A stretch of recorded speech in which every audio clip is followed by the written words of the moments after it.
Bienvenidos a una nueva edición de Informe Diario. Mi nombre es Carla Chocano. Es momento de revisar los titulares de hoy.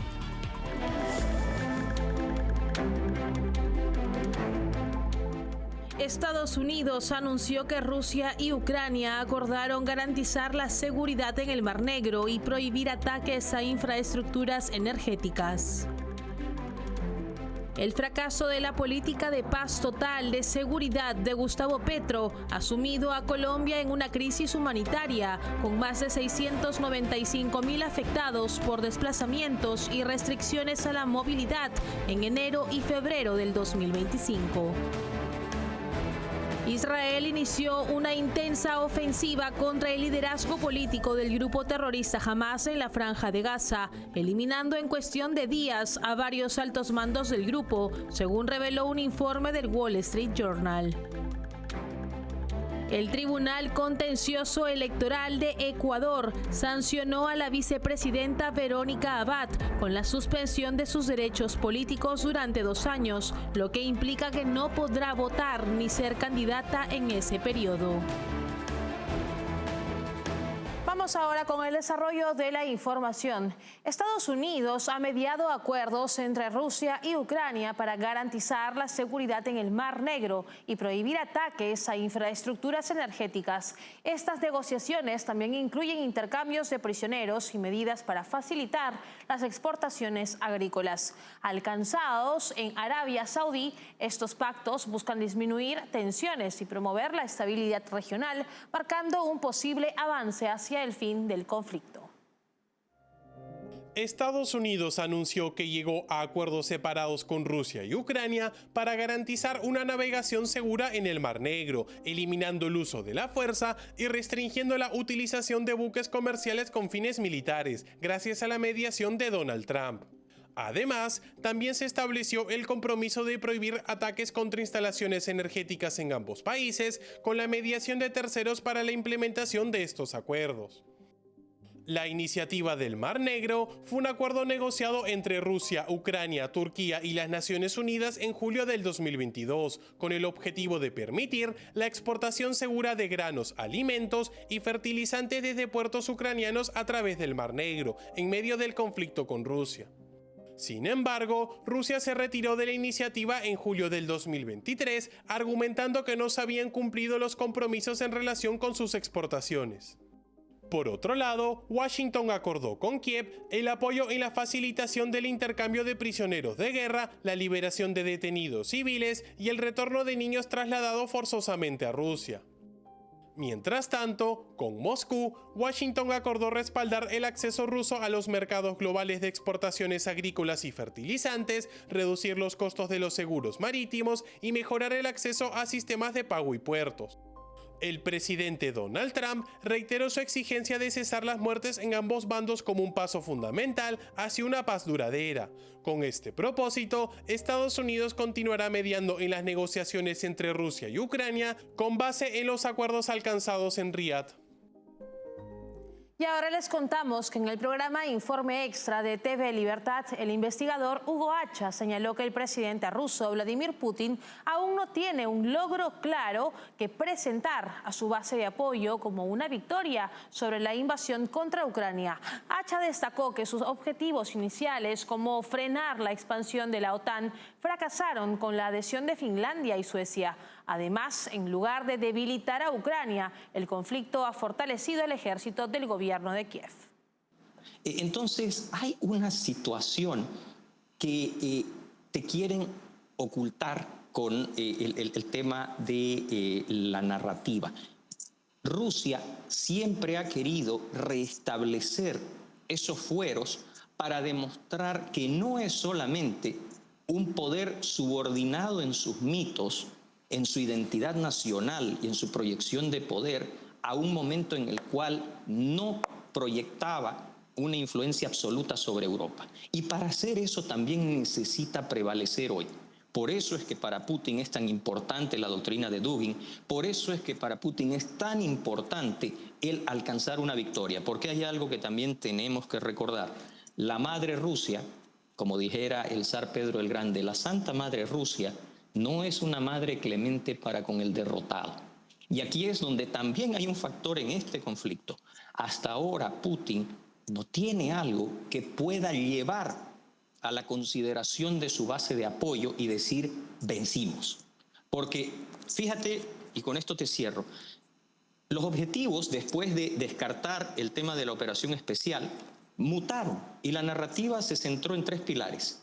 Impedir la expansión de la OTAN. Hoy día tú tienes a Finlandia y a Suecia dentro de la OTAN, mucho más cercada a la capital histórica, espiritual, de proyección geopolítica de Rusia, que es San Petersburgo. 2, volver a Ucrania, denazificarla y regresarla a la esfera de influencia. Creo que eso hoy día está fuera de toda consideración. Y reducir las capacidades militares de la misma.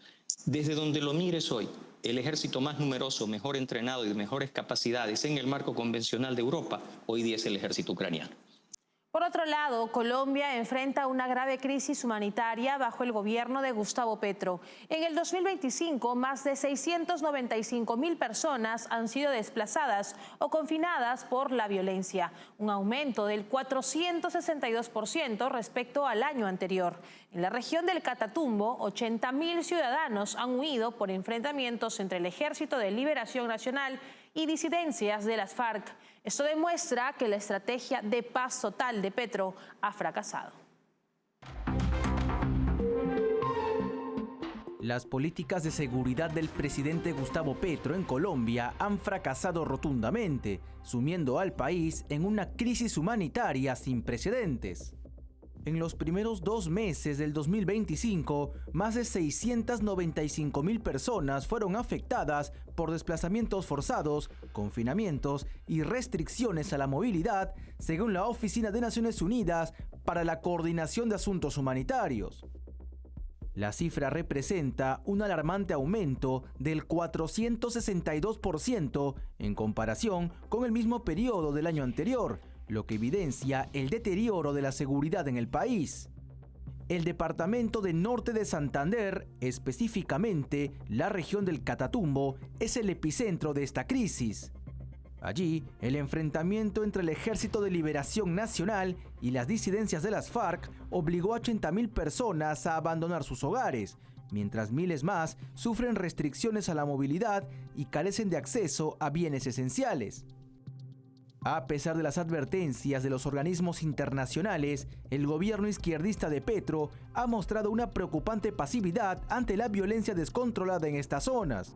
La crisis también se extiende a otros departamentos como Chocó, Cauca, Antioquia y Arauca, donde el Ejército de Liberación Nacional y el Clan del Golfo imponen su ley mediante confinamientos y paros armados, afectando a cientos de miles de colombianos. En el Chocó, al menos 435.000 personas han sido obligadas a restringir su movilidad. Mientras el país se desmorona por la falta de autoridad, el gobierno de Petro insiste en su fallido enfoque de paz total, que solo ha fortalecido a los grupos armados y debilitado a la población civil. La inacción del Ejecutivo no solo ha permitido que los violentos avancen, sino que ha condenado a Colombia a una crisis humanitaria sin precedentes.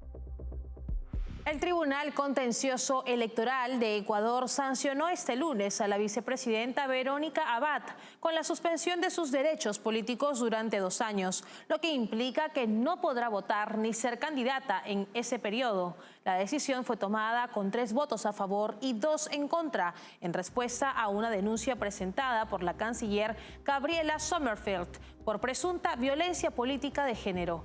La sanción, calificada como una infracción muy grave por el TCE, se basa en declaraciones y publicaciones de Abad en las que cuestionó su designación como enviada diplomática a Israel a finales del 2023. Según el tribunal, esos mensajes difundidos en redes sociales y medios digitales contenían estereotipos que socavaban la autoridad de la canciller en el ejercicio de sus funciones. Además de la inhabilitación, el TCE impuso a Abad una multa de $14.100 y la obligación de ofrecer disculpas públicas a Sommerfeld. Abad, que actualmente cumple funciones diplomáticas en Turquía, afirmó que la sanción no equivale a una destitución y que el tribunal no tiene competencia para cesarla del cargo, el cual solo podría perder mediante un juicio político en la Asamblea Nacional.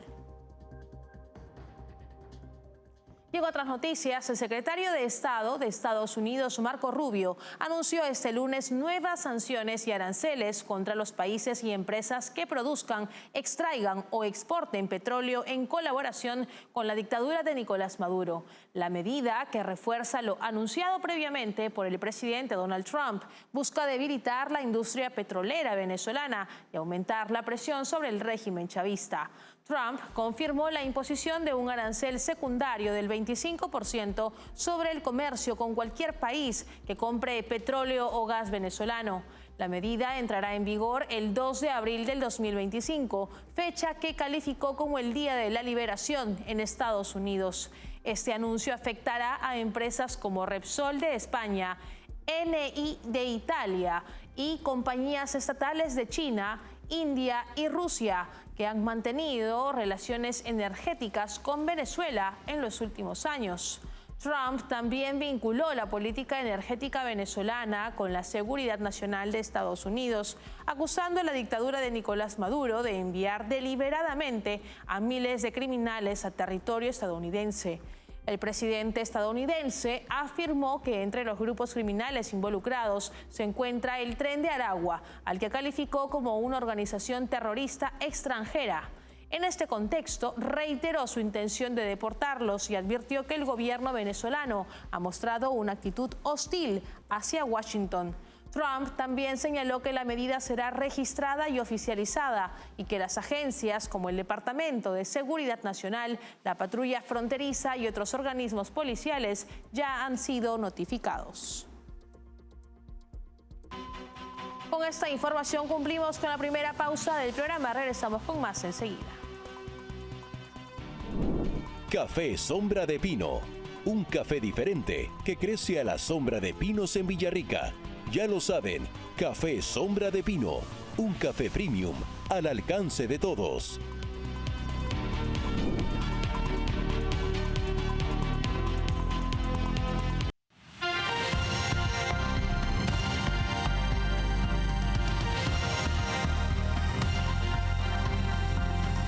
Estamos de regreso en Informe Diario. Israel ha lanzado una intensa ofensiva contra el liderazgo de Hamás en Gaza, eliminando a varios altos mandos del grupo en pocos días.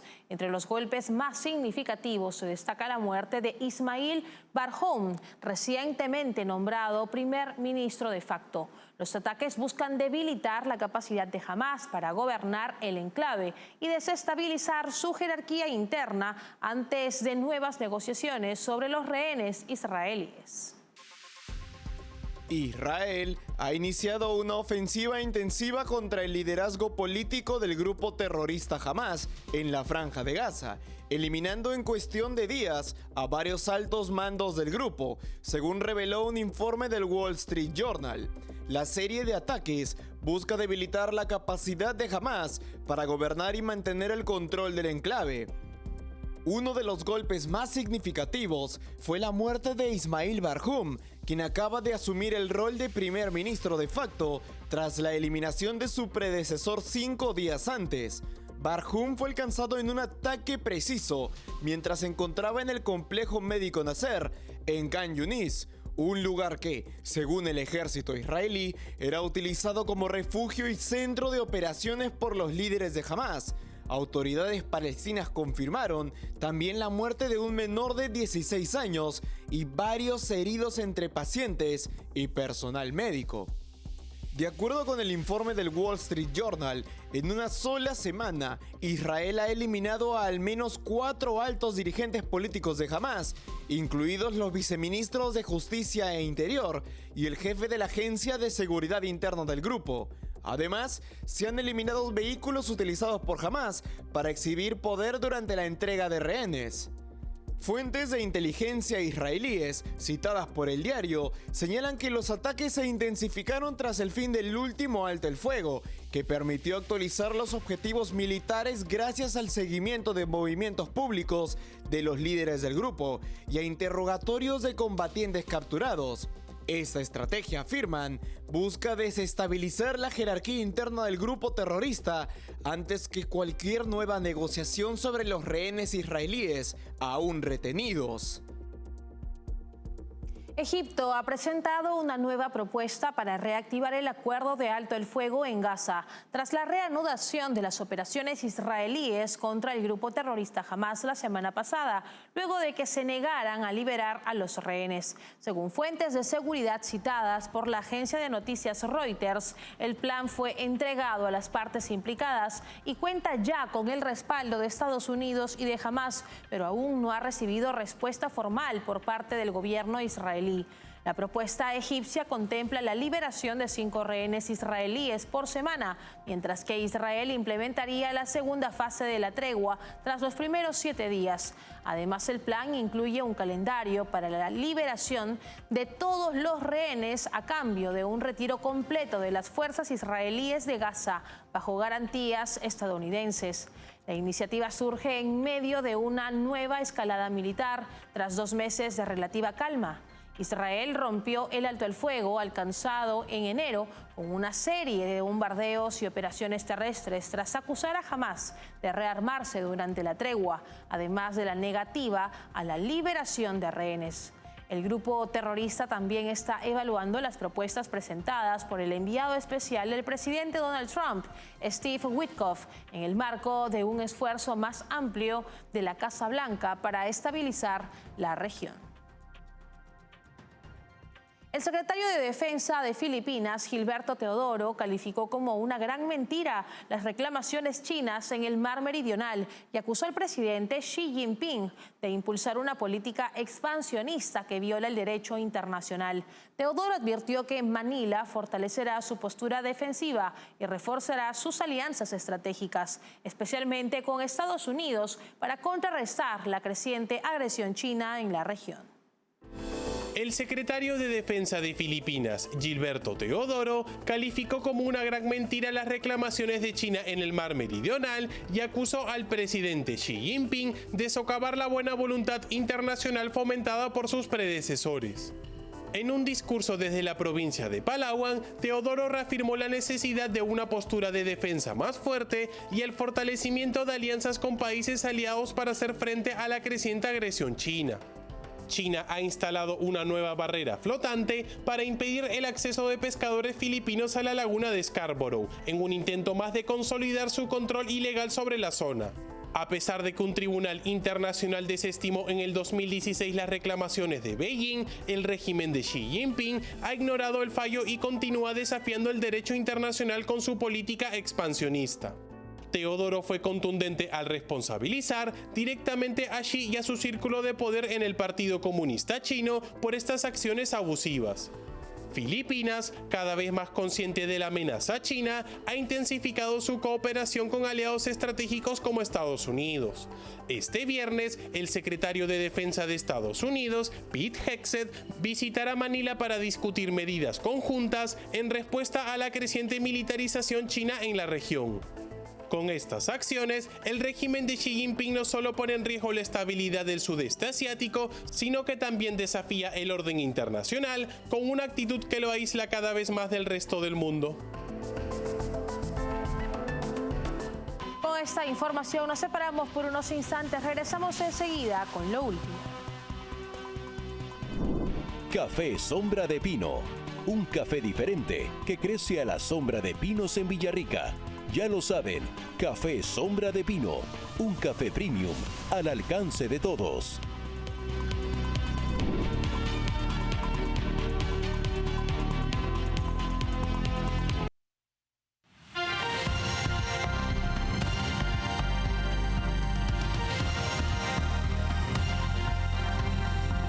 Y ahora ahora les contamos que Israel eliminó a Hassan Kamal Alawi, uno de los comandantes del grupo terrorista Hezbollah en el sur de Líbano, en un ataque aéreo en Nabatilla. Según las fuerzas de defensa de Israel, Alawi jugaba un papel clave en la ejecución de ataques contra el país hebreo, además de facilitar el traslado de armas y operativos en la región. Las autoridades israelíes lo consideraban una amenaza directa y reafirmaron su intención de seguir atacando objetivos que representen riesgos para la seguridad nacional. En la madrugada del martes, Israel intensificó sus operaciones defensivas en Líbano y Siria. Aunque no se reportaron víctimas ni daños de gran magnitud, estos bombardeos reflejan la escalada de las tensiones en la región. Mientras tanto, las FDI anunciaron maniobras militares en el sur de Cisjordania, asegurando que no están relacionadas con una emergencia o incidente de seguridad inmediato. Las acciones defensivas de Israel en el sur del Líbano confirman su estrategia de debilitar a Hezbollah y otros grupos terroristas respaldadas por Irán en la región. Por ello, el asesinato de Alawi representa un golpe significativo para la ofensiva de Hezbollah contra el país hebreo. Así llegamos al final en esta edición de Informe Diario. Para más novedades pueden escanear el código QR que aparece en este momento en sus pantallas. Estamos en www.grupotvl.com. Nos pueden seguir en Twitch como TVLESP. Nos escuchan en Spotify como TVL en español y también pueden suscribirse a nuestro canal de YouTube TVL en español para ver y seguir nuestra señal en vivo. Hasta una próxima edición. Permiso.